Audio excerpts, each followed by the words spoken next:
ব্যক্তি গোষ্ঠী যারা এই নির্বাচনে আগামীকালকে নির্বাচনে পরাজয়ের আশঙ্কা থেকে যারা জনপ্রিয় ছাত্রনেতা রয়েছে, শিক্ষার্থীরা যাদের পাশে রয়েছে, তাদের তাদের ভয়ে শঙ্কিত হয়ে বিভিন্ন সাইবার অ্যাটাক দিচ্ছে।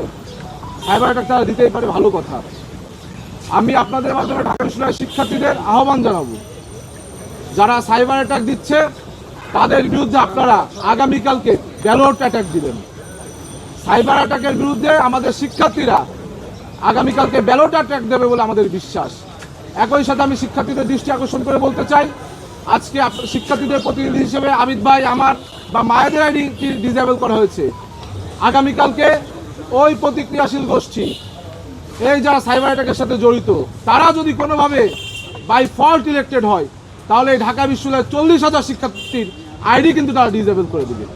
আপনারা দেখেছেন পূর্বে রাষ্ট্রের পক্ষে দেশপ্রেমিকতার সাথে যারা কথা বলেছে তাদের গুম করা হতো, আর এখন যারা দেশপ্রেমিকতার পক্ষে কথা বলে, দেশের পক্ষে কথা বলে, তাদের সামাজিক যোগাযোগ মাধ্যমগুলো বিভিন্ন সাইবার অ্যাটাকের মাধ্যমে বন্ধ করে দেওয়া হচ্ছে।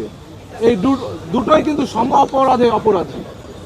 এবং এই প্র্যাকটিসটি, এই শিক্ষাটি যারা গত 17 বছর আওয়ামী ছাত্রলীগের সাথে মিলেমিশে একাকার ছিল, তাদের মাধ্যমে এখন চর্চা হচ্ছে বলে আমাদের বিশ্বাস।